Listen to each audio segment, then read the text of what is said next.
Welcome everyone to the Game Disc Podcast, where every week we discuss the past, present, and future of the video game industry, including the top 100 games of all time. I'm your host, Simon Esty, and I'm joined by my co-host, Noah Esty. And today we're going to discuss all the news from Nintendo's Partner Direct, as well as some other game announcements that happened this week. Then, for our top 100 games of all time discussion, we're diving into Street Fighter 2. Is it one of the best games ever made? We will find out, but first, Noah, how are you doing today? Pretty good overall. I had a 4-day weekend this week, and so me and my girlfriend went down to Osaka for a bit, and it's really kind of made me start questioning the gender roles of our relationship right now. Go on. So I was waiting for you to be like, oh, why? And so our hotel was actually really close to a lot of like video game related things. So we spent a lot of time at the Pokemon store and the Nintendo store, which as you know, I'm not the biggest Pokemon and Nintendo fan. Famously hate Mario. It is. I sent a message to Nintendo just yesterday, actually. In fact, I said, hey, my girlfriend dragged me to the Nintendo store, so all of the misery and pain I felt during those 20 minutes, I am going to direct onto you, which, I don't know, probably just means me, like, talking about how great Power World is and how much I don't like Pokemon. But no, just talk about how you, like, pirated, I don't know, some problematic Nintendo game that I can't think of. What's something Nintendo is ashamed of? Custer's Revenge? That was Atari. No, that wasn't even Atari. Nintendo. That was yeah. I'll just say, the Wii U. Just talk about how you pirated the entire Wii U library. No, you know what? Instead, I'll say, hey, you know why I like Power World? Because Power World has never been accused of blackface before, and then have a picture of old Jinx and new Jinx right next to each other. No, there you go. Yeah, that's a good one. But no, going back to the original tangent, and so, yeah, we went to the Nintendo and Pokemon store, and it was one of those things where I like it, it's fun, but after a while I was like, okay, I kind of want to leave so we can go hat shopping. Which really makes me think, I am curious about the gender roles of our relationship at this moment. Yeah, I mean, the fact that you weren't interested in the video game store is a little weird, but at the same time, you also wanted to buy a hat, which, like, no. I know women enjoy shopping, but I feel like when women go shopping, they aren't looking for hats. Well, it was a hat for her. Oh. Yeah. Well, what are you gonna do? But buy a hat, apparently. The trip sounds cool though. Yeah, it was awesome. There was a Pokemon store, a Nintendo store, and a Capcom store / cafe right next to each other, and there's also a little One Piece store as well. So yeah, it was really cool. We did a little shopping in that area, and we spent a lot longer than I think either of us thought we would have. But yeah, it was nice to go to Osaka. Cool. Yeah. Yeah. Yeah, but about you, Simon? How's your weekend been? Well, last weekend, because we kind of recorded a little earlier, because it was my birthday, so my fiance had it off, so we did kind of like a throwback weekend. So I brought out like the CRT into the living room. I brought out the GameCube and PS2. We woke up on Saturday, watched Saturday morning cartoons, ate toaster strudels and Eggos, and then we went to an arcade. And then we went and we played some GameCube, some PS2. I was able to find a DVD of a Blockbuster exclusive from Goodwill, so we watched that. What was it? We watched it was 1408, which was a little bit later than we wanted, but it straight up like had the big old Blockbuster sticker on the, like, it wasn't even like a Blockbuster sticker. It was like, what was the film? 1408.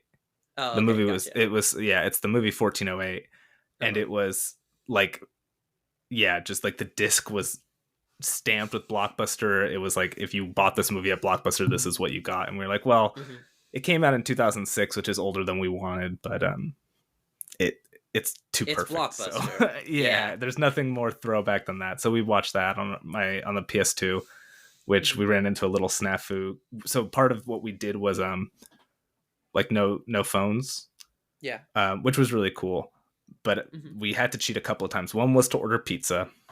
Fair. The other time was because the PS2 I bought was secondhand. There were parental controls on it, so when we tried to watch this R-rated movie, it wouldn't let us.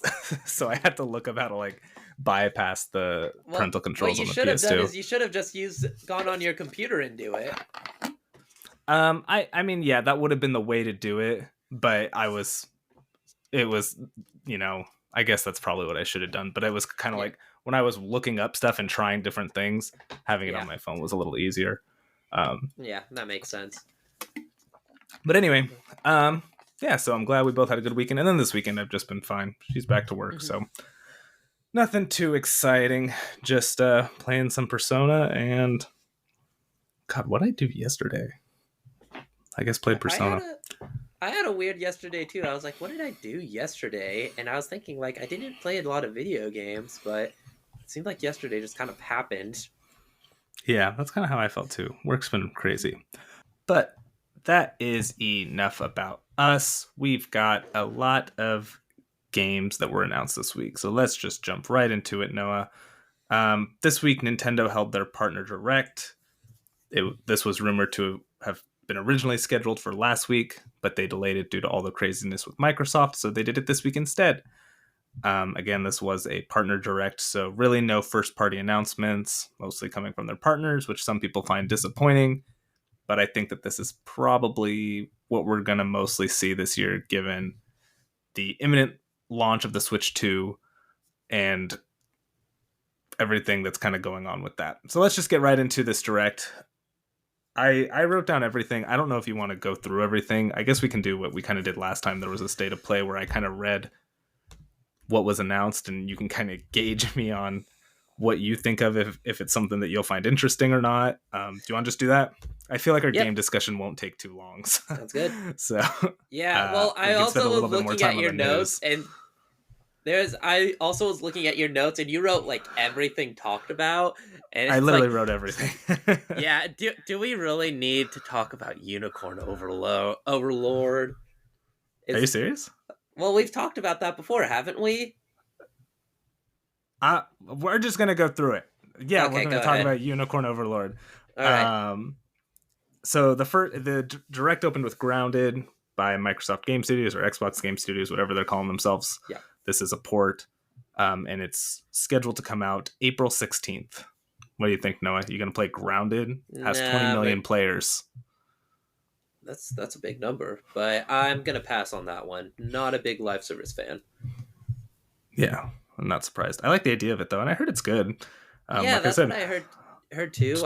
I've heard good things about it, and but it's one of those things where it's like, yeah, I'm just not interested enough to really play it. yeah, that's fair. Ender Magnolia Bloom in the Mist.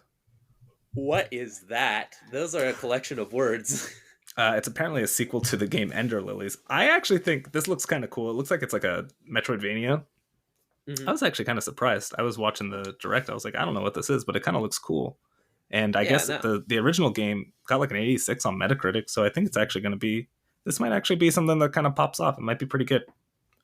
Yeah, I mean that makes sense. I remember I watched a trailer for the original game and I was like, oh yeah, that looks kind of cool. Nice little art style, but I'm still gonna pass. Yeah, not surprised. A Yeah. ranger, Um. like one who arranges things. Can you use it in a sentence? The room was a mess, so I became an arranger and I arranged everything in there. Is it Arranger? Yes. Okay, well, I got it right, so I'm gonna do play. Cool. Okay.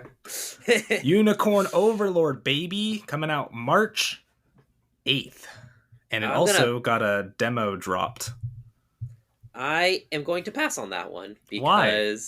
because it's one of those things. Like I feel like Square. has 3 games nowadays. They This have isn't Square. what? Who is it? It's Vanillaware. It's Atlas.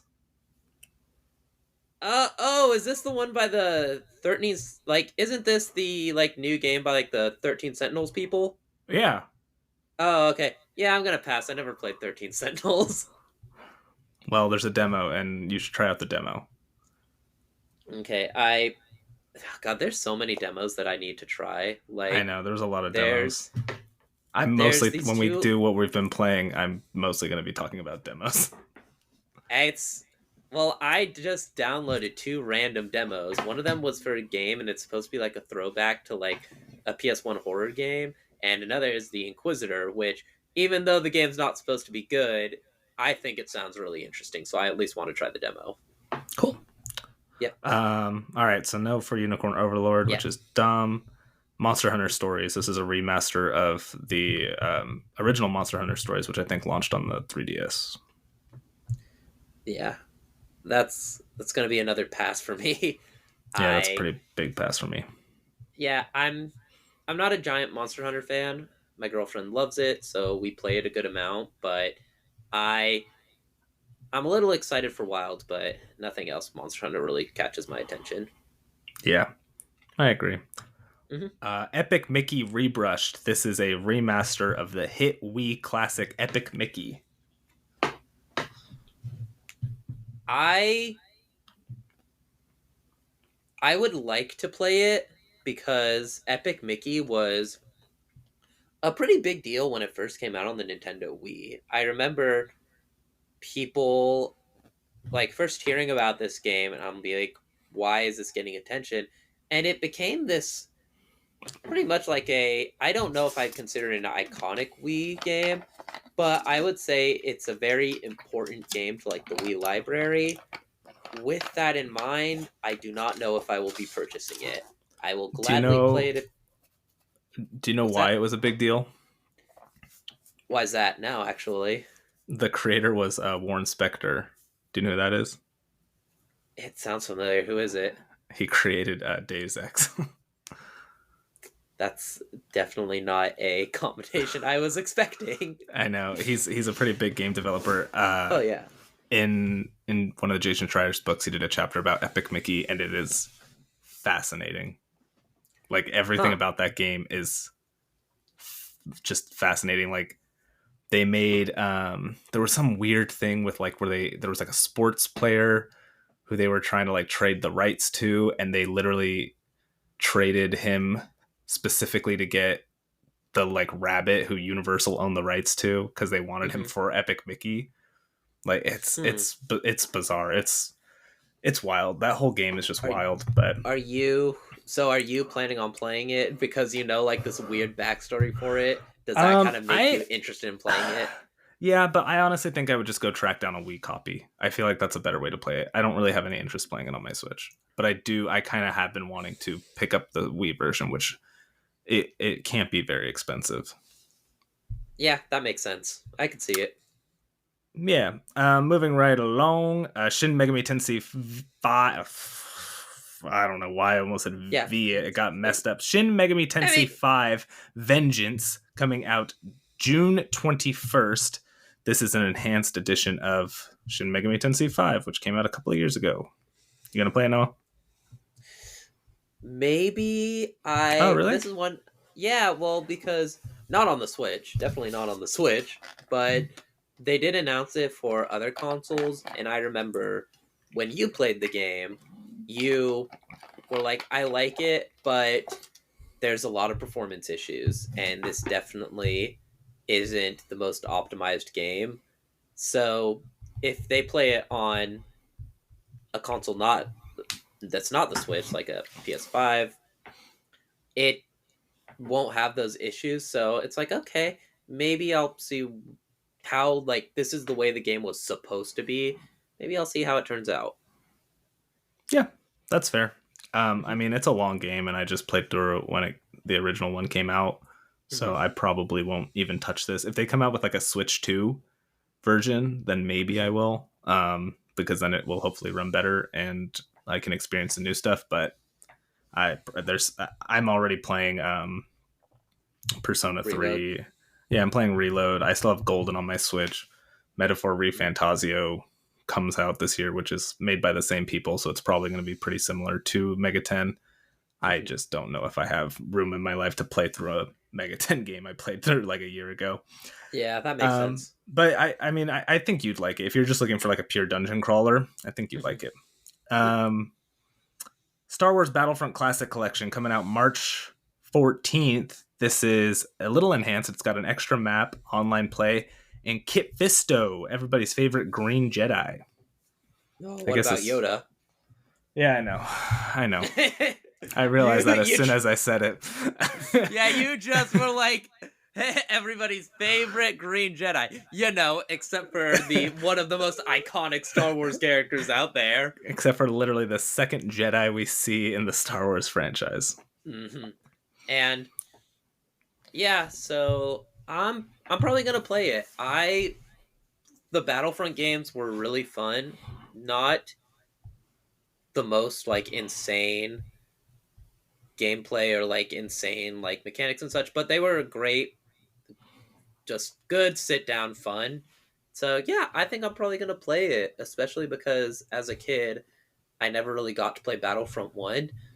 I know that there's a lot of differences, like in Battlefront 2, most air combat was done through space battles, whereas Battlefront 1, I believe it was like you would get in a ship and then you would just fight in the air above the battlefield. So yeah, I'm gonna play this one. Cool. Yeah, I don't know if I will or Yep. not. I like the Battlefront games. This is one I might. Yeah, I'll see. Maybe if it goes on a deep sale, it's on a discount now. If you pre-order, it's like $30 for both of them, which isn't bad. Yeah. So we will see. Yeah. Um, It's interesting too how they're just now getting released. I wonder if it has something to do with like the rights, maybe like because EA they made their Battlefront game. So I wonder if I that has something to do with it. it may have. I This is made by Aspire, who's kind of made all these like Star Wars port slash remasters, Hmm. and a part of me thinks that you might be right. It may be EA. It hasn't done anything with Battlefront. They're not going to. Hmm. So Aspire could do whatever they wanted with the name Battlefront, but also Hmm. it could just be as simple as they finally got to him. Because at this point, Yeah. they've hit up like every Star Wars game. Yeah. Like they've got all I the Jedi Academy games, they got the Pod Racer, they've got both Old Republic games. Yeah, that's yeah. I it's a just lot. found it interesting. It took so long for them to do it because these are such beloved games. But I mean, I'm sure that we'll be getting Force Unleashed next. Those are already out. Oh, is Republic Commando? Yes. Okay, well, yeah, I guess this really was the last one. I'm No, sure like somebody will be they like, literally they've done like all of them. "Oh wow, well, I'm surprised I missed Republic Commando though." But good for Yeah. them. No, there's like a heritage pack which is like KOTOR 1 and 2, Republic Commando, Force Unleashed 1 and 2, Pod Racing, and then two of like the Jedi Outcast games. There's the only game that really hasn't is Dark Forces, but that I think is getting like a decent remaster made by the I guys who could did the see new it. like I've Doom remaster. I could see it because I've heard Dark Forces hasn't aged the best, so I could see them wanting to do a remaster for it. Yeah, no, But they are. Like yeah, I think it comes out relatively soon. But yeah. South Park Snow Day, which is coming out yeah, the I 26th of next month. yeah, that's probably going to be one that I play later if nothing else comes out this year. I really liked the last two South Park games, Stick of Truth and Fractured Butthole. And this one, I'm a little skeptical on it, but like I said, I really like the last two games. So, and even the app Phone Destroyer was pretty good. And that's the thing. South Park is both of the creators of South Park, mm, Trey Stone, Matt Parker, and Trey Stone, I believe that's their names. Yeah. They both have said like, yeah, we play a ton of video games, and they're pretty hands on with like development of the games to make sure that everything's fun. So yeah, I'm sure it'll be good. Yeah. I haven't played any of them, but I know that they're always received well. You So definitely should. If you like RPGs, you definitely should. Not the deepest of RPG games, but it's something different. So I highly recommend you try them out when you get the Yeah, chance. no, I've wanted to. I just never got around to it. Mhm. Sword Art Online, Fractured Daydream. I thought about actually removing this because I really don't care to talk about this at all. Well, Sword Art's definitely my top 10 anime, but Sword Art has a history of having bad games, so I'm gonna pass. Yeah. Speaking of anime, this was one that I think you and I are both I'm kind of excited for it. Gundam Breaker 4. I'm intrigued. I thought the last Gundam Breaker was okay. Did you play the Um, last one, or are you talking about are you talking about 3 or the last one? I'm talking about three. Okay. Yeah, I I liked thought it. three. It wasn't bad, but just for the audience's sake, we actually imported a copy We of did Gundam import Breaker we 3. both imported it. And it was a fun co-op time. Like It was, yeah, and it was really cool, of course, creating your own Gundam, but I don't know if that means I'm going to buy it. I'm not going to say for sure yes, for sure no. yeah, I guess that's true. I would probably have to see kind of what upgrades they make. And also, the last Gundam Mhm. Breaker wasn't received particularly well, but I really like Yeah. the last one. This is one I'm pretty excited for. Super Monkey Ball Banana Rumble coming out June 25th. This is the first new Monkey Ball in quite a while, and it's only $50. And I like me some Monkey Ball, so this might be one I jump on. Yeah, I agree. Monkey Ball, it's weird. Monkey Ball was big deal in the GameCube era. Had one re-release and one Wii game, then just stopped. They stopped the franchise. Although there actually was a, correct me if I'm wrong, there's a remaster actually pretty recently, right? Um, yeah, there was actually two. And Mhm. they're not like just like straight remasters. I think that they kind of pull from like Monkey Ball history. I've been Yeah. meaning to pick up those, and I never did, so maybe I won't even pick up this one, but we'll see. You can Yeah. get Kiryu in one of them. Yeah, I remember that. That's why I was like, wait, they did do something with it. So Yeah, there's yeah, been Monkey Ball releases, but I think this is the first like brand new one. do a pass. I am I do think it's cool Nintendo or sorry, that Sega is going back and is now doing things besides like a dragon and Sonic. I think it's cool that they're going back to And that. Persona. Yeah, Yeah. no, I Well, agree. Atlas is something else entirely. Yeah, I don't know Yeah. Atlas's relation. Like it's weird. Like Unicorn Overload says it's an Atlas game, but I don't see Sega anymore on it. I don't know what that relationship is. Anyway, Yeah. World of Could Goo just be a 2 thing coming Sega out. owns them, but it could just be a thing Sega owns them, but it's still very independent. So it's Yeah, like, hey, we don't really want the Sega logo on it. We want Atlas to kind of be viewed as like something differently. yeah, probably. But yeah. World of Goo 2 coming out May 23rd. Nah, I've heard good things about the World of Goo games, but I just know realistically I'm not going to get it. Yeah, that's kind of how I feel. I have been wanting to kind of get into some more indies, but we'll see. Yeah. Fantasy Life I, The Girl Who Steals Time, which comes out October 10th. This is like a farming simulator RPG type of thing. It's a cozy game. Nah, I think I'm okay. I don't like those. Yeah, you I hate I cozy almost I as much as only you hate like Mario. games. Yeah, I only like games that I need to be suffering through. My coworker told me that Helldivers 2 was one of the most intense games he's ever played, so I was like, okay, sign me up. Well, he's clearly never played Final Fantasy 16. That's a stressful game. That is. Another Crab's Treasure coming out April 25th. This is the one with the crab who gets treasure. Okay, is it the crab that gets the treasure? No, it's just a crab. Yeah, but like, there's the crab that gets the treasure. Is it that crab that gets the treasure? Or is it another crab that gets the treasure? I think it's that crab. Oh, okay, yeah. Um, I like crabs, but nah, It's no crab fight, that's for sure. crab battle, you nincompoop. Is it called crab? I What? thought it was What? called crab fight. I think you're wrong. Oh no, I'm thinking of the Newgrounds animation crab battle. No, I'm talking about the. Oh, I am the It's fight nincompoop. crab. It's fight Oh, Fight crab. We're Crab. both wrong. Yeah, so we were both wrong. Yeah, I was thinking of the Newgrounds animation where it's Snake fights the crab. Oh So no, I was yeah, thinking about the game Fight Crab where you play as crabs and fight. yeah, Yeah, and then Lobster they got added as DLC. That game had a weird DLC. What do There's you mean like that game got weird DLC? That game was fucking weird. I It played believe as one of the crap. I believe one of the DLC was like horse carriages or something random. It Yeah, was it was that game was just wild. It's not it supposed it to be bad was though. nah, it's Oh, it's not kind of that song in the trailer was great. that whole trailer was great. It was so good. Another game, Penny's Big Breakaway, which was shadow dropped. This is made by the Sonic Mania guys. They basically went off and did their own thing. Um, I've heard good things about it. This is one I'm really interested in. I've heard it's just like a straight throwback to kind of those Dreamcast era mascot platformers, and I mean those guys made Sonic Mania, which is a pretty good game. So I'm kind of curious how this goes. I just haven't gotten around to picking it up, but I'd like to.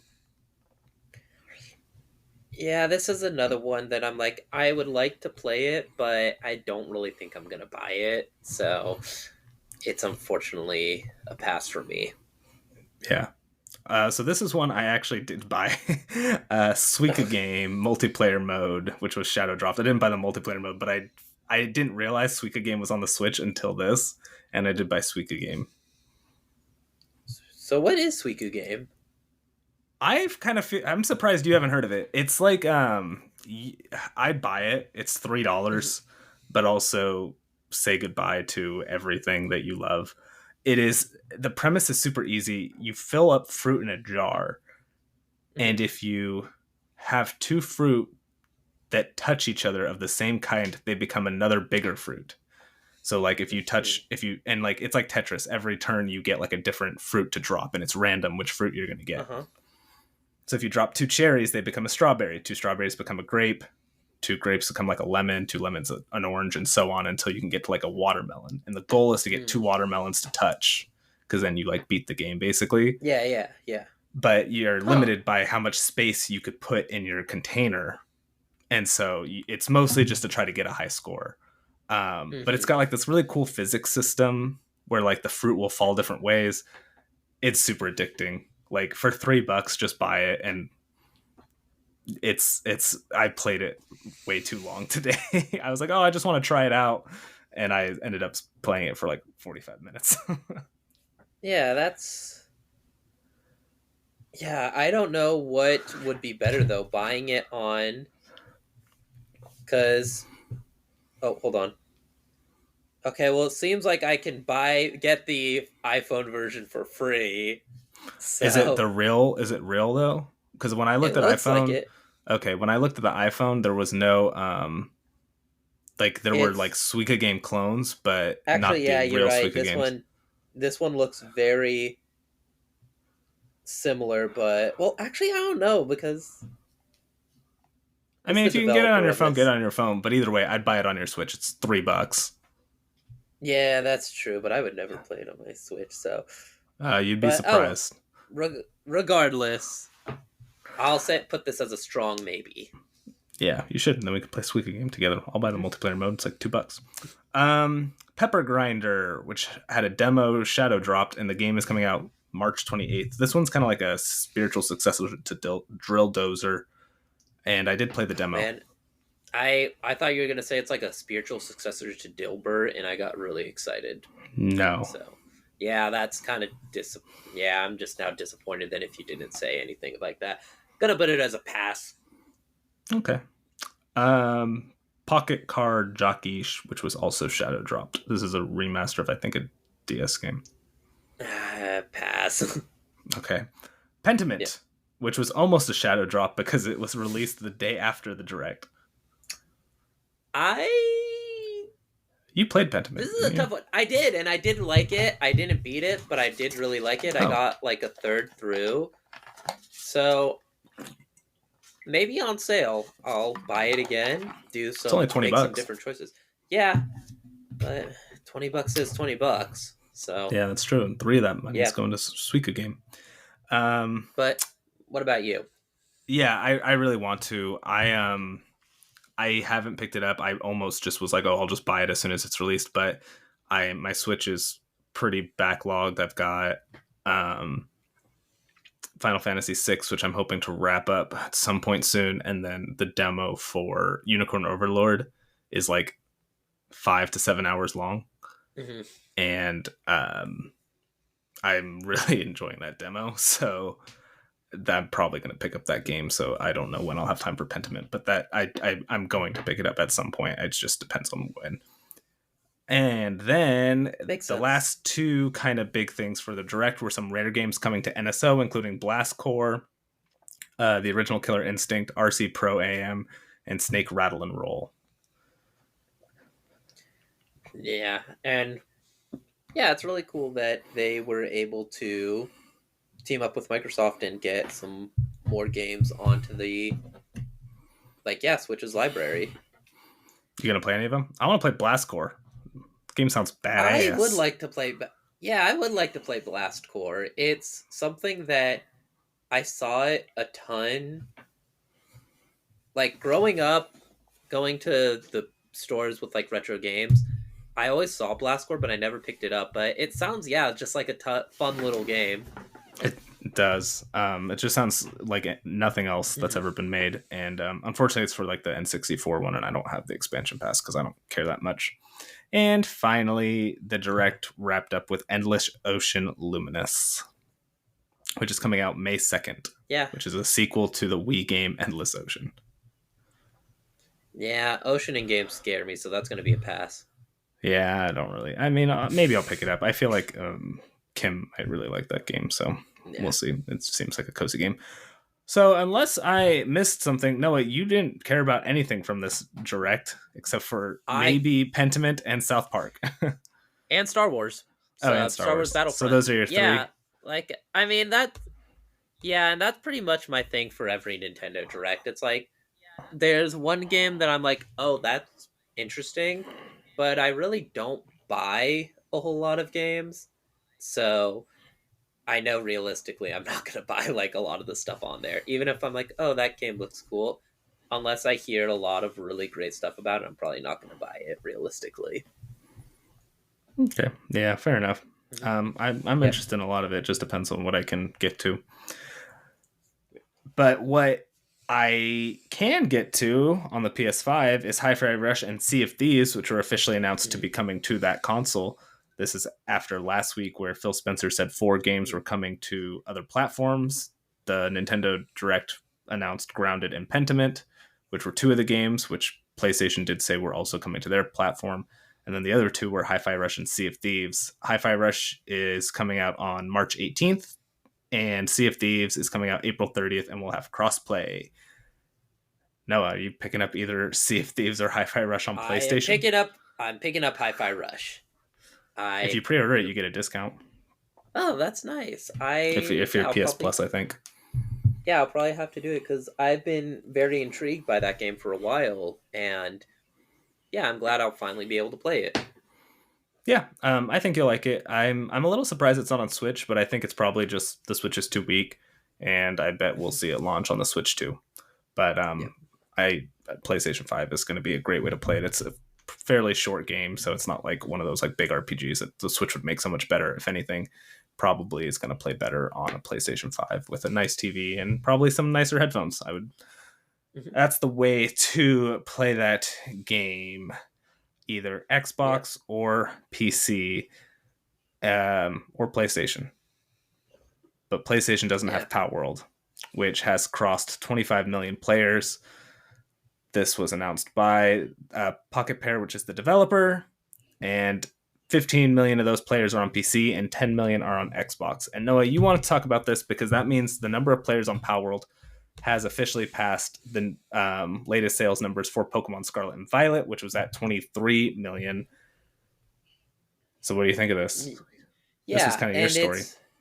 it was, and the thing is, I personally feel like this is a really big deal. There are a lot of people that are saying like, oh well, we should like Nintendo should make the next Pokemon game like darker and more mature, and Nintendo's not going to do that No. because there's far too much money in the merchandising of Pokemon for them to ever say, "Hey, our next game we're going to just completely ignore kids." But the fact that this game, which Pokemon is very steeped in its identity. You can, even if you like the game, even if you think it's very original, you compare something like Shin Megami Tensei, similar gameplay, but the art style of the demons completely different than Pokemon. The art style of the pals, it's impossible to separate it from Pokemon. And a lot of people are buying this game just to protest Nintendo. A lot of people have felt like Nintendo Game Freak has gotten really lazy with Pokemon games, but a lot of people are still buying them. I know that. Did you buy Scarlet and Sapphire? Scarlet and Violet? Yeah, I did. Yeah. Yeah, so and I remember even then you've kind of been disappointed in every Pokemon game with the exception of Pokemon Arceus Legends. Yeah, And that game was great. I actually liked the ones before Scarlet and Violet. I liked Sword and Shield more than most people did. yeah, but even then you kind of acknowledged like, oh, they probably could have put in more Pokemon because Oh yeah, yeah, I that did say was the that. big controversy. And I think that Power World's success is directly tied to this. It's a lot of people are saying Game Freak has just gotten lazy. I'm going to just buy this game just to protest them, which I mean, all power to it. I think though that that is a really big deal. Pokemon, giant moneymaker, giant not just for games but for franchising as well. But the fact that what is essentially a parody of Pokemon is surpassing the install base for their newest release on Nintendo's second best selling system of all time, I think that that is a big deal. And I think that Nintendo, honestly, should probably start paying more attention to Game Freak and being like, hey, you guys really need to start putting your A game more. I disagree with pretty much everything you said. Really? Yeah. So a couple of things. It's not that Game Freak is lazy. Game Freak is bad. They're not great developers. Well, the people who work there are talented, but they're small. Game Freak is the problem with Pokemon is that Game Freak is too small of a developer to handle a game like this. Mm-hmm. The other problem is it's not that they're like lazy, like, oh, we don't have to do this. Yeah. The problem is because the Pokemon company is its own weird company. Entity. Yeah. Yeah, and they're on a strict schedule, right? We have to pump out the new TV show, which matches up with the new cards, Yeah. which pumps out like everything's on this schedule. Yeah. So it's not that they're like bad. If you actually look at the Pokemon games, the fact that they come out so frequently is it's almost impressive what they're able to do. They just need more time. They need more time to make these games and pop them in the oven. The other thing is, okay, so Power World has 25 million players. You're right. It has a larger install base, but it doesn't have it doesn't have as many sales. There's Yeah. no way that of that 25 million people, more than I guess like all those people bought it because Pokemon Scarlet and Violet sold 23 million. So it's got an install base of 2 million bigger. But of those 10 million on Xbox, most of those are Game Pass. Yeah. And those are players. And we have no idea if they played it for 40 hours or if they popped it in for 2 hours. And that's kind of my thing. To be clear, what Power World accomplished is insane. But to act like this is some like takedown of Pokemon, there's just no way. Because like you said, you're right. Pokemon sells way more merch.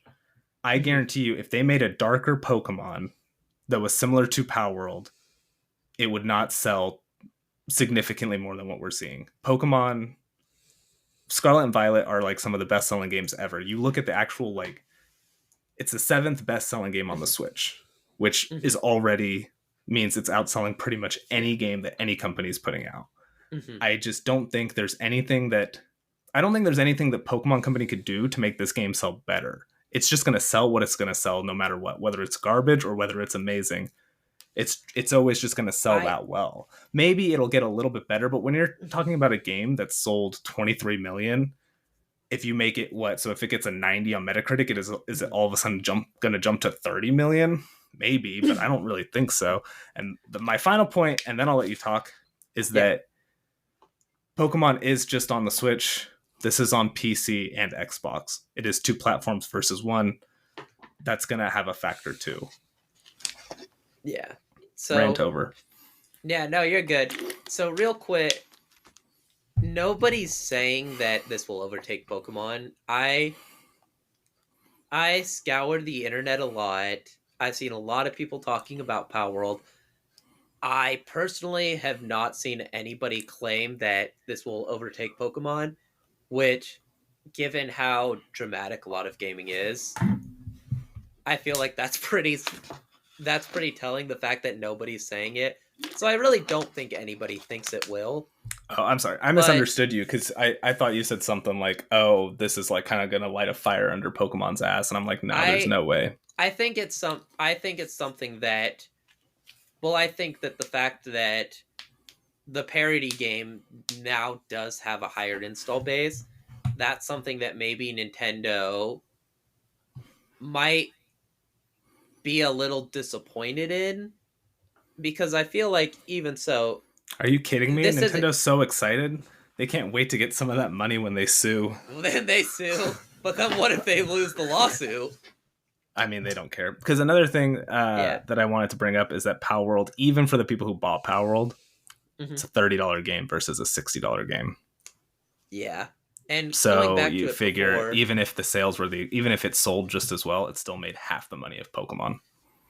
Yeah, but even so, like, if the next Pokemon game if they made a Pokemon game that was really, really, really good, I might not buy it, but I'd be intrigued. But it is something, I think it's weird.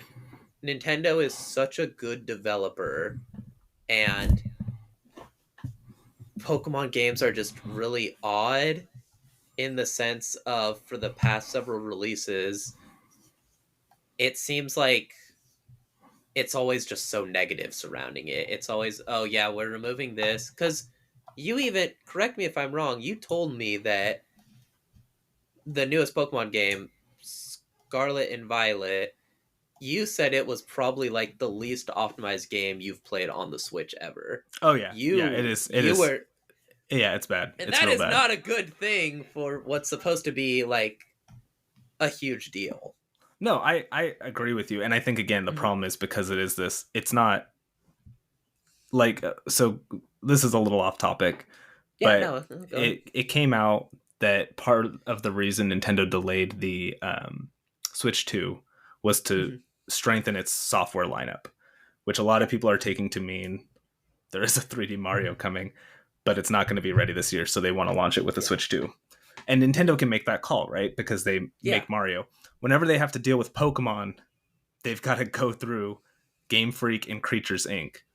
And again, like I said, it's all the scheduling things. And so I think that Game Freak could make a really good Pokemon game if they had the time. They're just not given the time. Don't. And who knows, maybe...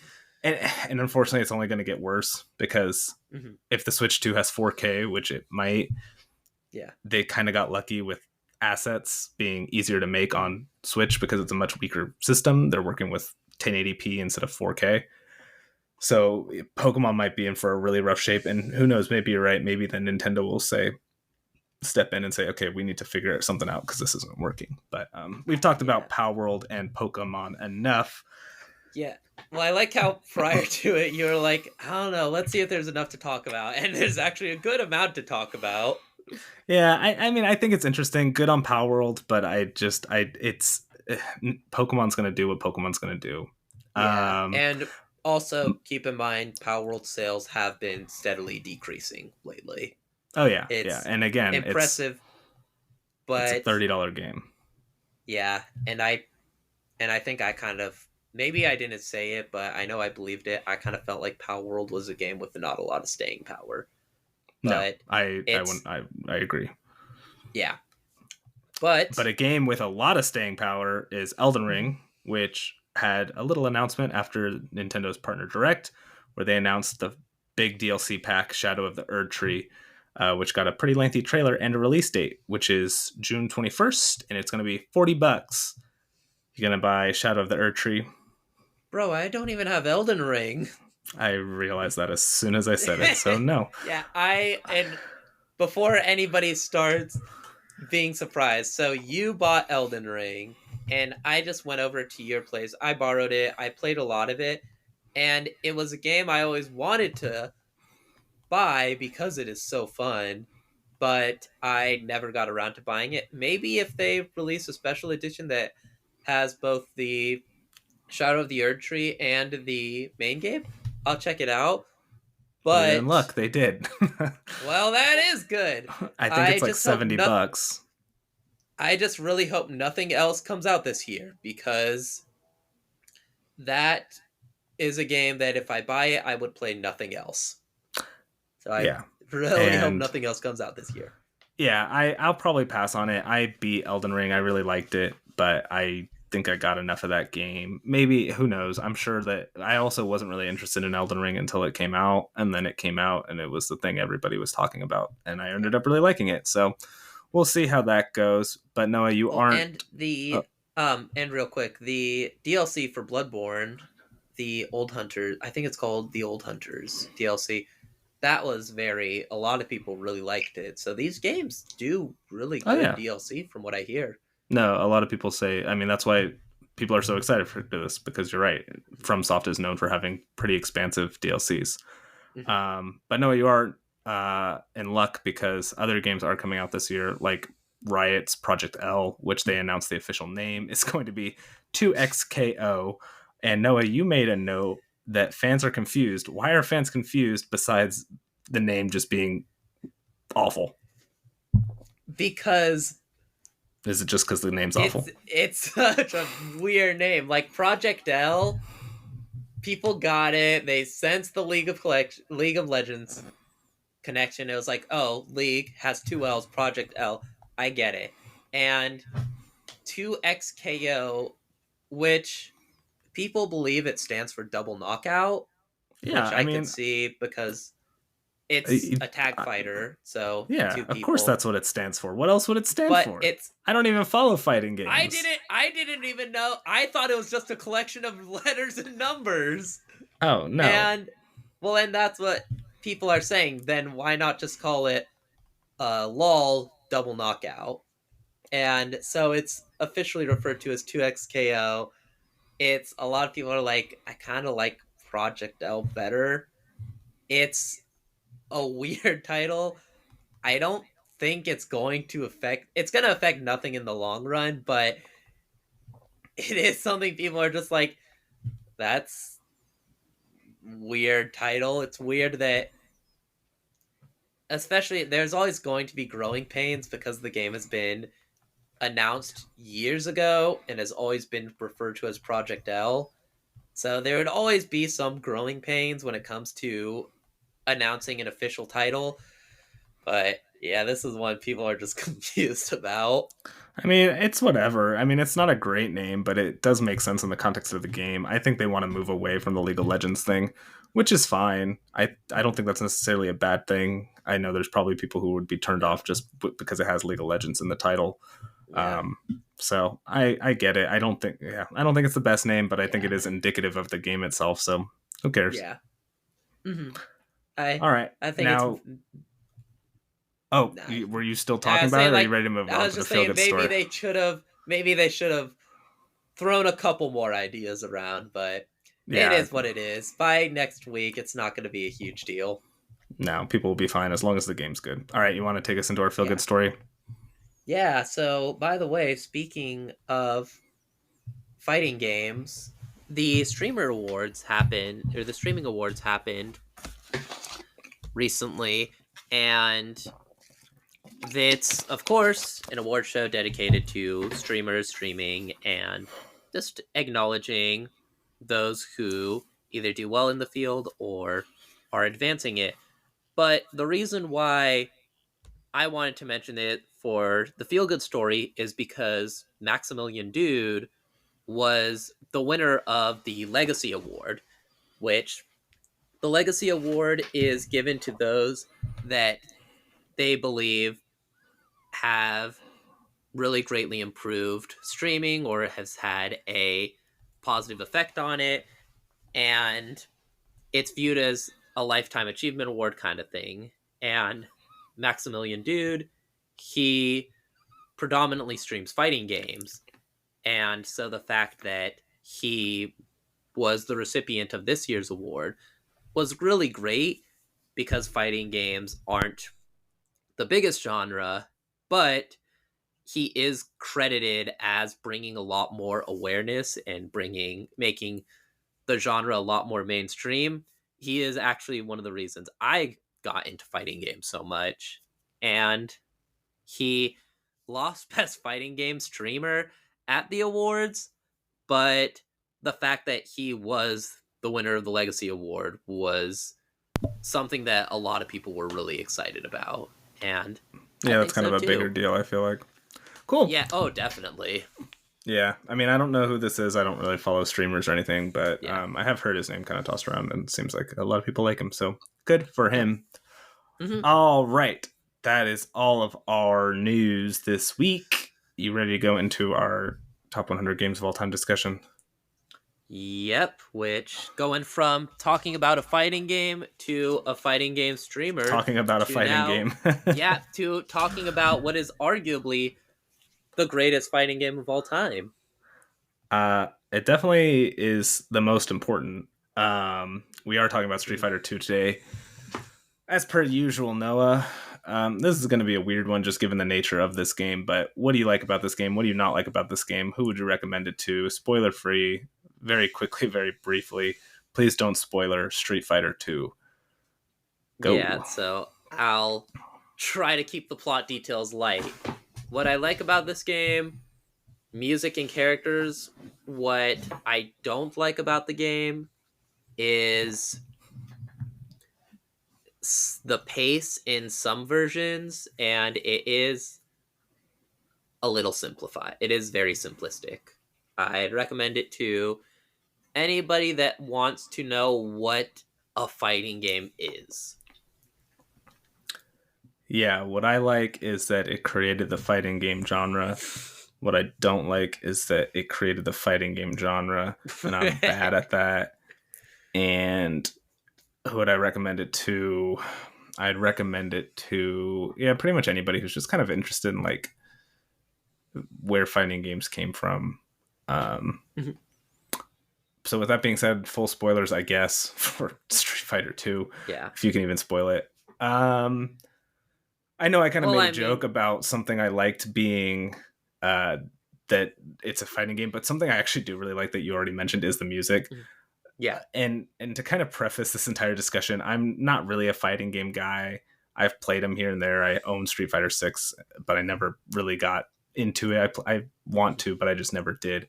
But Street Fighter 2, Guile and Ken's themes are just, especially Ken's theme. I know Guile's theme gets all the love, but Ken's theme is like legitimately one of the best video game songs ever. Mm-hmm. And that pretty much sums up everything I know about Street Fighter 2. So Noah, you Yeah. can now Well, carry this discussion. yeah, so a couple other things. Ryu's theme is also really good. It's that one. Oh yeah, that's not to like that's not to like snub all the other.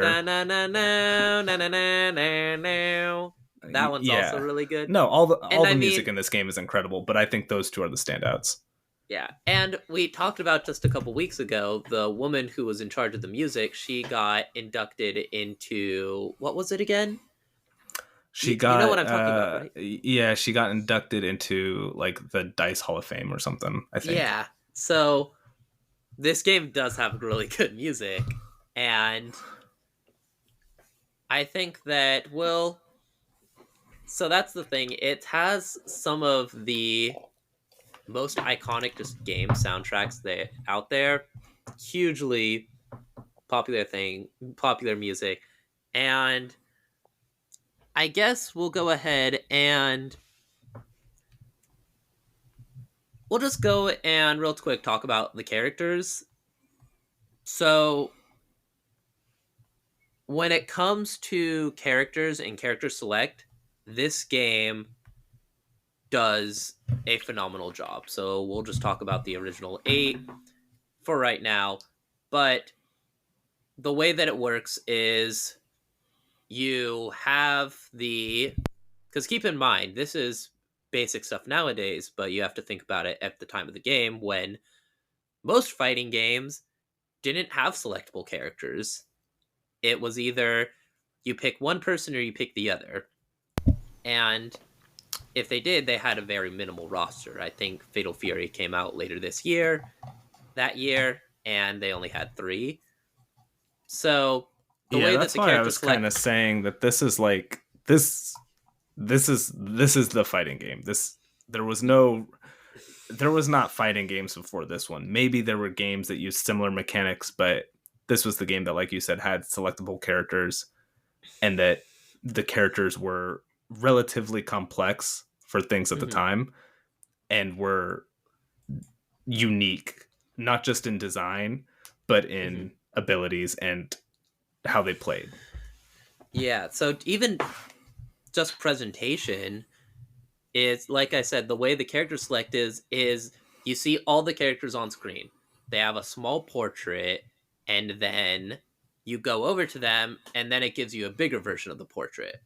And that through that you just kind of get to know, okay, this is what this character is. This is what they might be. Maybe it can learn about their moves, but you'll definitely be able to tell their personalities just based upon their design, which is a staple in fighting games. The ability to very straightforward, simplistic designs of, hey, what do you think this character's personality is going to be like? Oh, I think it'll be like this. Exactly, because you only have 30 seconds to decide. So you got to just snap and make sure that people automatically know.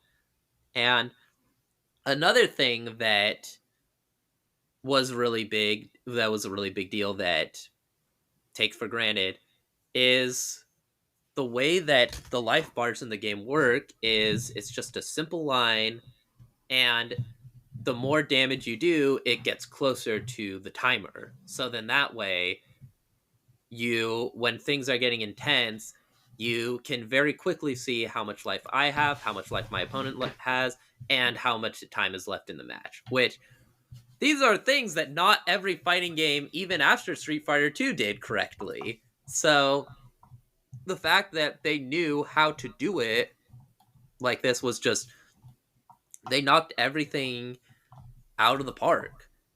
And then, like, yeah, so it's really, they did a lot of things, but It's really impressive how much they were able to get right given there was nothing like this had ever been done before. So not only were they able to they essentially built it from scratch and then nailed it. mhm, Like we talk so much about how sequels improve upon so much, and Street Fighter 2 is technically a sequel, but it's yes, also not. Like mhm, it might as well be just a completely different game that borrowed some mechanics and features, and yeah, that's kind of what makes it so impressive is that this was not the same as Arkham City refining a couple of the rough edges of Arkham Asylum. This was brand new game that was so different from anything else that was out there. Like I can't even think of anything remotely similar except for maybe like Doom, I guess. Like the OG even Doom. then, well, even then, I'm thinking like there's Super Mario Brothers. There's like the one where you're in the sewer, right? And then there's the one that is the Super Mario Bros. That we all know. But even then, I think that's Even Super that was kind of Mario built and off of Super like Mario Bros. Pitfall. Like Yeah, even that's Super Mario true. Bros was similar to like Pitfall. Mario Bros is a lot better than Pitfall, but it Yeah. was like that template was there. There really wasn't. I mean, I guess it's similar because there technically was kind of a template for fighting games, but not in the same way. But I think No, you are like right. there. All of the sorry to kind of interrupt you. No, you're good. You're good. Um, the thing about the character designs, they all play kind of how you would expect them to play too. They did a really good job of making all the characters look like how they play. So Honda is kind of Mhm, this big guy, mhm. and so is Zangief wasn't too, wasn't Zangief. he? Of course he Zangief. was. Yeah, Yeah, yeah, yeah, yeah. he was the grappler. I was getting him mixed up. Zangief No. was the grappler, and he's this big muscle guy. And you look at him, and Hmm. he looks like a grappler. And Honda's just this brick wall. And then same with like Balrog, he's a boxer, so you know how he's gonna kind of play. Um, and then Ryu and Ken are just kind of basic and easy. Because Yeah. that's how, kind of how they look. They just look simple, and they are kind of those simple characters. Well, and also, their personalities as well. Like Ryu, he's karate guy, so Yeah, he's oh, stoic. he's probably going to be stoic. Ken also is a karate guy, but he has a smirk on, so it's like, oh, he's probably going to be He's a little more cool. confident. Yeah, he's going to be more cocky. Guile looks very stern, serious soldier, so he tells people to go home and be a family man. And then Chun-Li's a girl, so you know that she's going to say girl things. And yeah, they And do also kick, exactly. because only girls kick. Guys don't do it, except for Guile with his flash kick, which that's something else we'll talk about. The original Street Fighter and some other fighting games, they did have motion inputs, but Street Fighter 2 really expanded upon it. Like Zangief, he has his pile driver, which you need to do a full circle forward, which really plays like a big deal into his game plan because unlike other people that can just do a quarter circle and then fireball, he has a much longer input. So that gives his opponents more times to attack. Other characters like Guile and Chun-Li, they have charge motions, which that encourages other players to block. Guile, you hold down and back, and then you could either go into Sonic Boom or Flash Kick, depending on what your opponent does. And so when it comes to moves, they just did a phenomenal job of creating characters. And I think that the biggest example of that is that Street Fighter 2, they created a lot of the fighting game archetypes that are still widely used. So Ryu is the definitive Shoto, Zangief is the definitive grappler, Cammy, whom was introduced in the new challengers, but we're just kind of talking about all Street Fighter 2 versions right now. She is pretty much the definitive Rushdown. And even Guile and Dalsum is viewed as the definitive normal zoner, which is somebody who can hit from across the stage without needing any special moves or input, whereas Guile is the definitive special input zoner, where he really only has two moves. One is projectile, and one is a kick for if anybody tries to jump over your projectile. But even then, his normals are much further reaching than other people, so he can keep those things that other characters at bay, even when it comes to neutral play. And so just oh, sorry, what's that? Was Vega in this one? So yeah, so Was he in the base one? So the way that it worked is they had the original game was just the original 8, which was Ryu, Ken, Chun-Li, Guile, Zangief, Blanca, Dalsum, and E Honda. And then I might be making a mistake.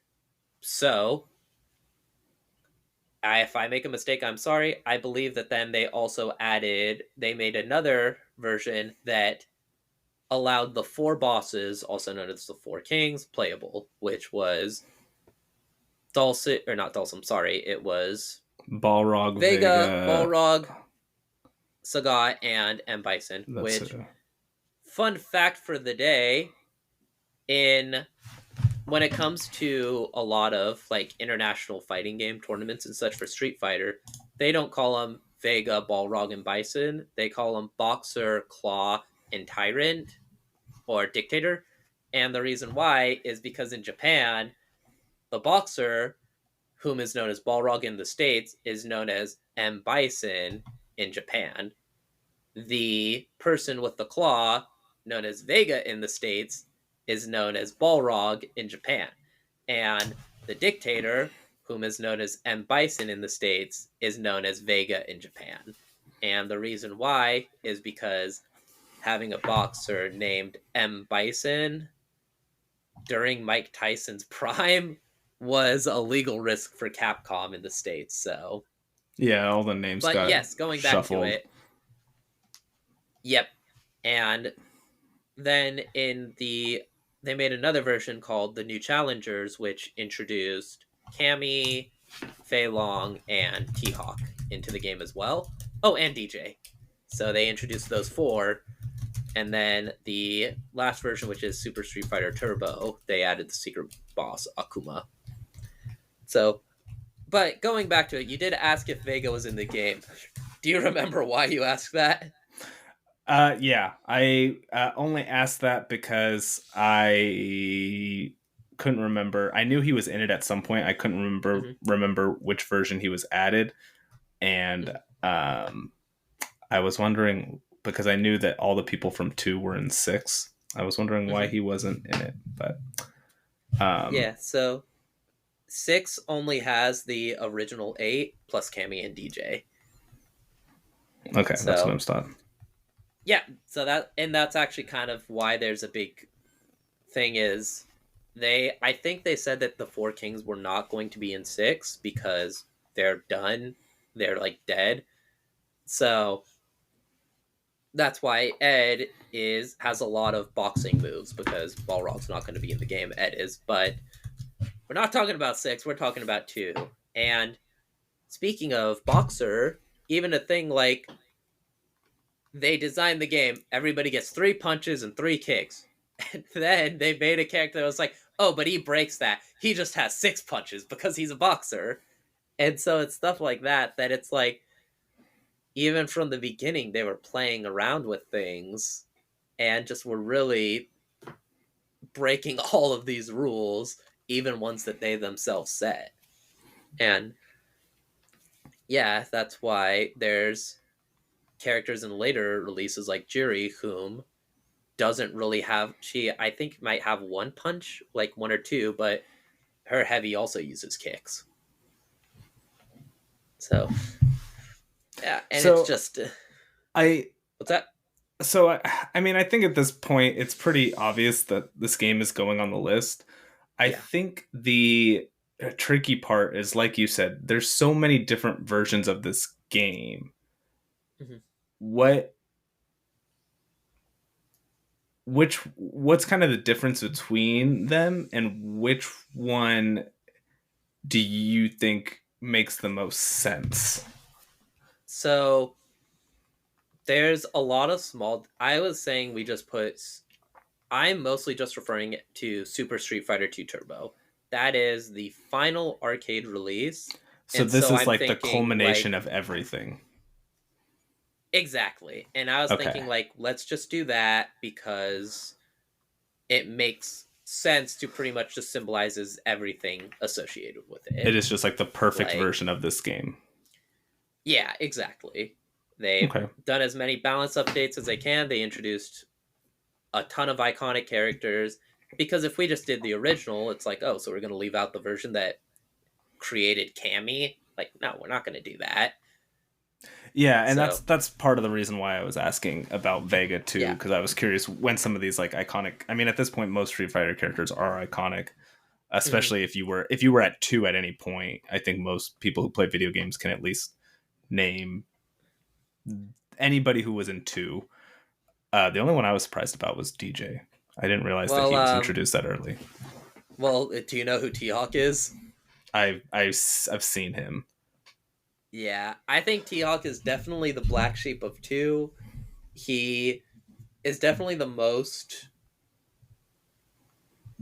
like, he's definitely the least famous out of all the characters, but yeah, it's something that, yeah, definitely 2. The original 8, especially, are. Everybody knows who they are. If you play games, you know who all those people are. Yeah, yeah, definitely. Um, okay. Well, are you ready to just call it? I know that this is not like a Well, super in-depth oh, discussion. yeah, Oh, go so ahead. I will say, so I haven't talked about too much of the gameplay. So I'll go ahead and I'll talk about that a bit as well.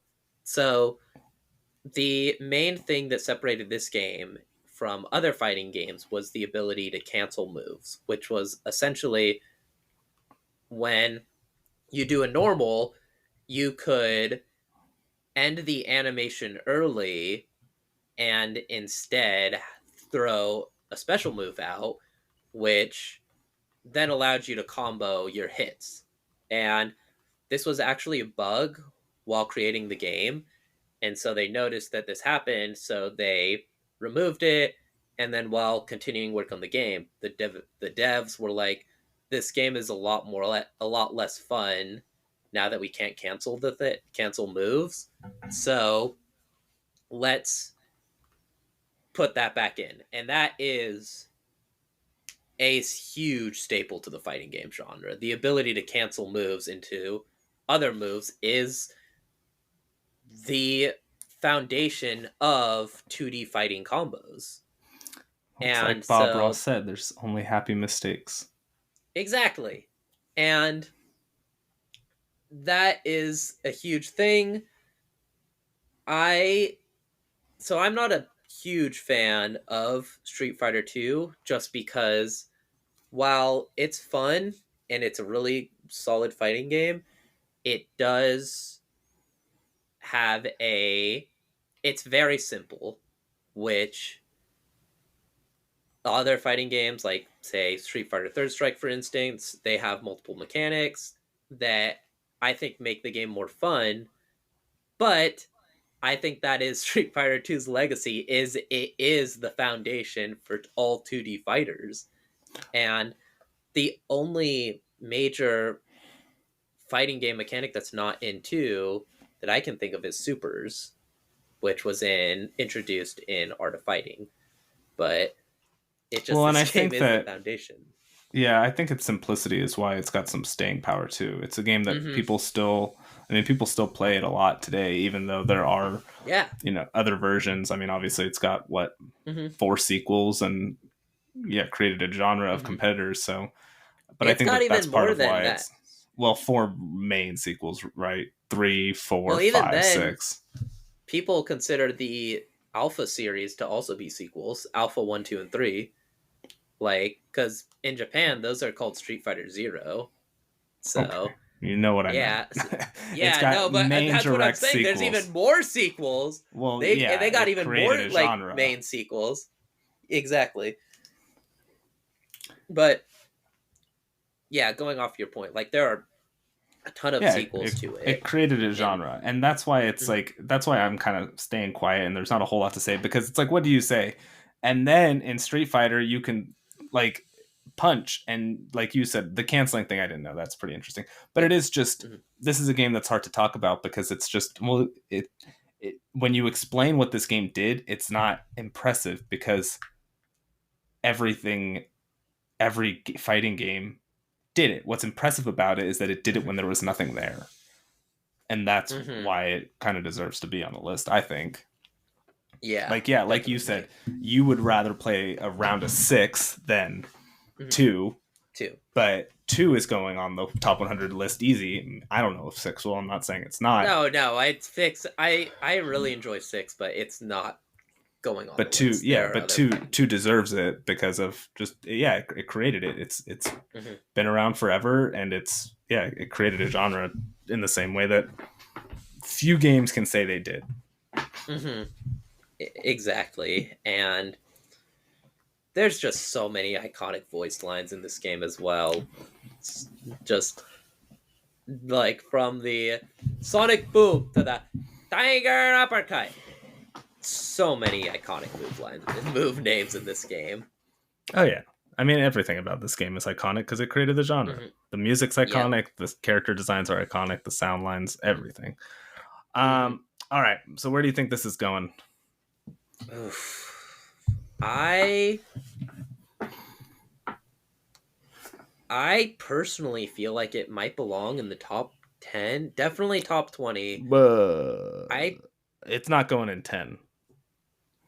Okay, cuz like you said, it created a genre. How many games on here on our list so far can we credit by saying this game essentially created a genre.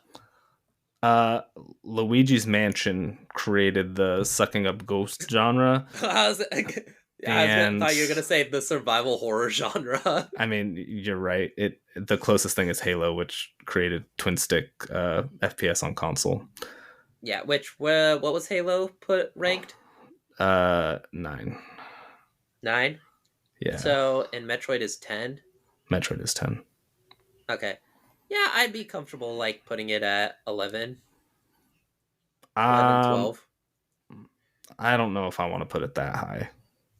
What were you thinking? I mean, I was thinking for sure, like, originally I was thinking top 25. Oh, I gotta put it in at least the top 20, just because like I said, it created the fighting game genre. How about then we'll That split it? If you're saying 11 and I'm saying 25, I'll give you the benefit of the doubt and do 15. Yeah, 15 works. And you want to do Super Street Fighter? And You'll just do again, Super Street Fighter 2 Turbo. we'll just do the most complicated name. Oh yeah, it also gave us sweet names like Super Street Fighter 2 Turbo. Thank you, Or Super Street Street Fighter. Fighter 2, the new challengers. Um, okay. Yeah, I'm fine. What the fuck? Where'd it go? Okay, yeah, I'm fine with that. It's at 15. Again, we Yeah. can revisit this later. Maybe I'll try to play some Street Fighter and see if I feel better. The only reason, Yeah. and kind of the part of the reason why I didn't want to put it super high was because, like you said, other fighting games, even though it did create the genre and it definitely deserves to be respected for that, other fighting games I think are a little bit better. But that's okay. It's there for Yeah. now. Yeah, but it's one of those things. For me, it's like I think so too, but I think that the fighting game genre has become so diverse now that some people are like, "Oh, I really like Marvel vs. Capcom 2," and other people are like, "Oh, well, I don't like it as much. I prefer Guilty Gear." And so, in that regards, I think that the Pinnacle is the one that just started everything, and that every 2D fighter uses as the foundation, the building blocks. Well, it's no Oh, Billy and Hatcher and the Giant Egg, oh yeah, but yeah, most games aren't. All right, Noah, yep, before we get out of here, what have you been playing? This is going to take us a while because I've been playing a lot. yeah. So I've been playing Spider-Man a lot lately. Whenever I get the chance, that game, it's fun. I do have some critiques for it. My main one is that it feels like a lot of the side quests are Miles centric, and a lot of the main stories are Peter centric, which kind of feels like Miles. Even though I like the character a lot in this game, it does kind of feel like he gets the shaft for See, a lot of I things. I liked that about the game. I liked the idea that like because let's not I really like Miles in this game too, Yeah, but Peter is the Spider-Man, right? yeah, Like I know they both say, yeah, "Oh, we're both Spider-Man," but Miles is still the one who's kind of like he's still newer at this than Peter. Peter's got like yeah, 15 years on him. So to yeah. me, it makes sense that Well, like Peter would be handling kind of the bigger things, and Miles would be the friendly neighborhood Spider-Man. yeah, yeah, But but I could see how, from a storytelling perspective, it doesn't always work. well, that and also I don't. It doesn't feel like, oh well, Peter is more experienced, so he's handling it. It feels like the plot is just revolving more around Peter Yeah, that's fair. because because he has the symbiote and such. The plot is revolving around him, which I'm something that I did kind of like. Some like spoilers is when he starts getting into the bully Maguire mode. I like how people aren't his friends aren't automatically like hostile towards him. They're just kind of like, okay, dude, and just kind of like, all right, I that's yeah, cool. I did like how this handled the whole symbiote thing. It's not just like and then Peter alienated everyone he loved. It's like Yeah, his like the people who care about him realize something's off. yeah, and I think that's cool. And so I really like how it's dealing with that. But yeah, I do kind of wish that Miles' main storyline is the whole thing about Lee and how like he wants to find him, but yeah, I feel like it's they just unfortunately don't give him as much time, which to be fair though, it is a symbiote story, so people are interested in the symbiote. And yeah, it's just I find a little disappointing because I feel like when I'm playing it, I play most of I do it mostly as Miles. I'm playing mostly as Miles, but all of the big story beats are when I play as Peter. Which is kind of like, oh man, I would have liked it if both were a little more equal. Yeah, I'd agree with that. Like I said, I think you pretty much nailed it. Though Yeah, it's a symbiote story, Peter, and it's yeah, especially with just I'm glad they did it the way they did because I think the alternative is maybe mashing two things together that wouldn't yeah, always fit. And I think that, like I said, I think this is a good take on the symbiote story and Craven's Last yeah, Hunt. So overall, I was really happy with it. yeah. Um, anything else you want to talk about, or was that kind of it? Not really. I downloaded Helldivers 2 and Did you buy I it? played. Yeah, yeah. Oh, I cool. bought Helldivers 2. I haven't really played it. I only did the tutorial. That game's tutorial is so funny. That's what I've It's heard. like, well, it's like, so the entire game is pretty much like a propaganda thing. Like, you are a Helldiver, you signed up for to join the Helldivers, which is the military of Super Earth, and it's one of those, it's a, what is it, like a dictatorship, there's propaganda everywhere. And so the tutorial is, it's like, I'm General Brock, I'm the most decorated and oldest veteran in the Helldivers, and it doesn't take anything to impress me. This, or it's like, it takes a lot to impress me. This course right here is the hardest obstacle course ever known throughout the galaxy, but I know that doesn't scare you, which is what I find damn impressive. And the entire tutorial is just him praising you the entire No, that's time. funny. It's really good. And then, and yeah, so it's the tutorial was really funny. So yeah, I'm excited to try it out. Yeah, But what I've about heard you? pretty good things. Um, I've been on this weird, like, I think just because of what my fiance having last week off and us kind of doing the throwback thing, and it's just been like hectic for me. I haven't like really just sat down and played things. I've been doing this weird like just buffet of video games. So I'm still trying to kind of get through Persona 3 Reload and FF6. Those are both great. But during our little like throwback thing, we played a lot of Crazy Taxi. So I actually played more Crazy Taxi than I anticipated. And then we also played Sly Cooper, which was hilarious because when Carmelita Fox shows up, um, my fiance was like, "Oh Jesus Christ!" And then that was like during like the low polygon type of thing, and then it's like the animated cutscene where it's like Yeah. a kind of yeah, it's animated, and she's like, Yeah, like a comic "Holy book style. shit! No wonder there are so many furries out now." I'm like, yeah, that's probably true. So of course I had to follow that up with a Star Fox Assault, Oh um, god. and Wario World, and Star Fox No, it's Assault a is a it's a better shame you game than didn't I have expected. Oh, what? real quick, it's a shame that you didn't have Star Fox Adventure because that was the one that people really called Crystal the furry bait. Yeah, I didn't play that one because, but I did play Star Fox Assault, and that game is a lot better than I remember. And Wario World is not as good as I remember. But I Oh, played that's through, unfortunate. yeah, I played through like the first world of Wario World, and it's not bad, but it is like pretty. It's really simplistic.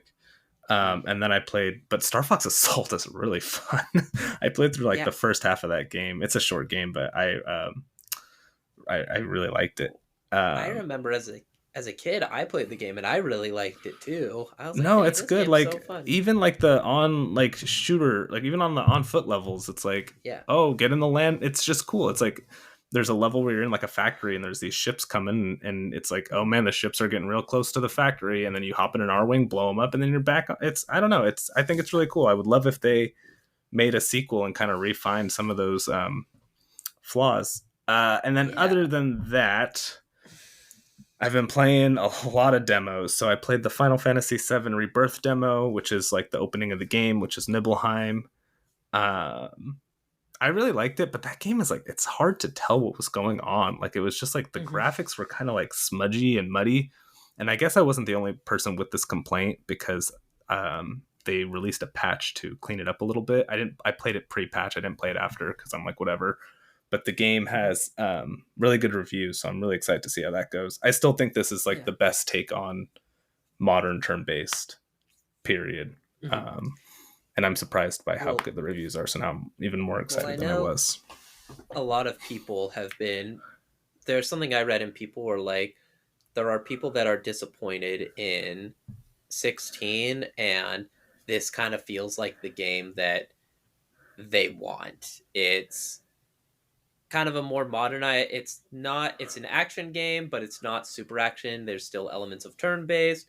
It's more explorate. It's more free roaming, and it's through, of course, Final Fantasy VII's world, which was the most famous Final Fantasy world. So I read that there people are like, "Oh, this is kind of what people wanted 16 to be like."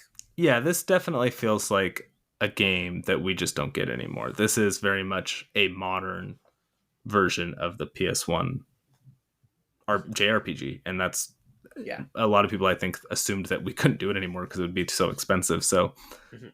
yeah, I mean, enjoy it while it's here because we might not be getting another one. No. We'll get the like part 3. But what I'm saying is we may not get like another kind of JRPG this big. This might be Yeah. it just it's just going to be too expensive. So yeah, really looking forward to that. That comes out Friday.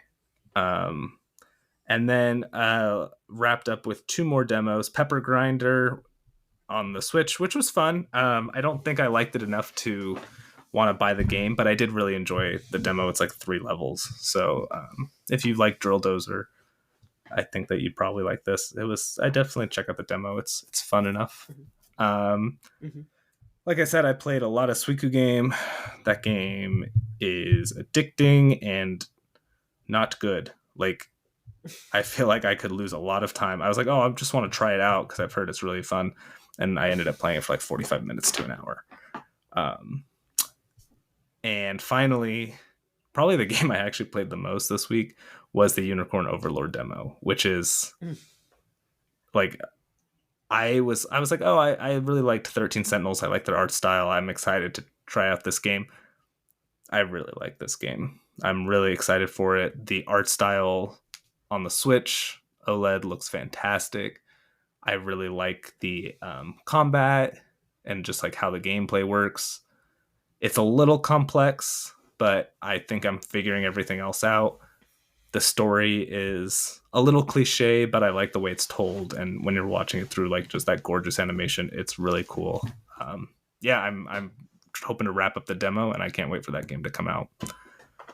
But yeah, so that's kind of what I've been playing. A lot of just little things. I'm hoping to wrap up Persona 3. I jumped back on that today and I spent a little bit of time, but I don't know if I'll beat it before Rebirth, which sucks because I don't know what I'm going to do. I don't know if I should drop Reload or just to do Rebirth, or if I should just wait until I beat Reload, but we'll see. Yeah.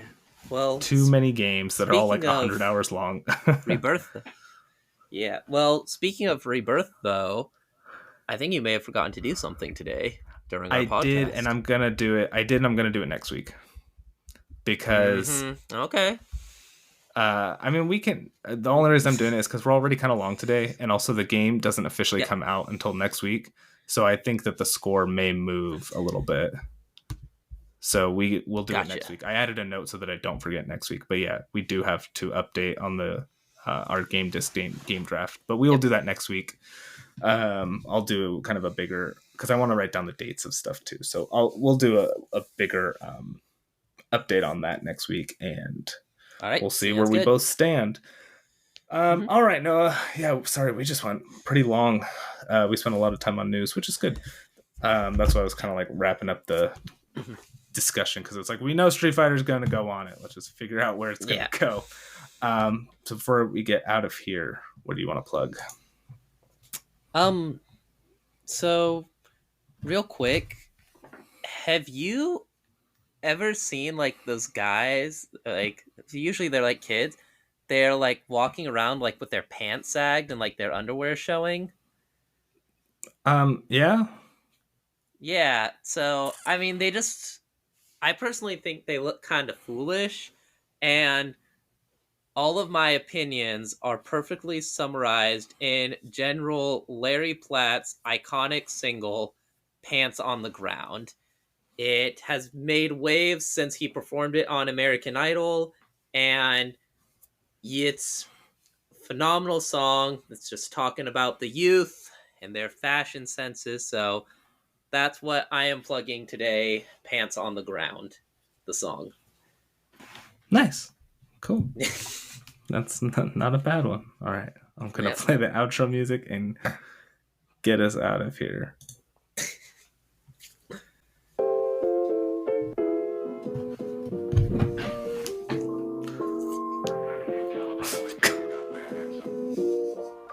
Use Pants on the Ground as our outro. Thank you to Pecan Pie on Upbeat for our intro and outro songs. Thank you to Zach Robinson for our logo. And thank you to Gabrielle Esty for our editing.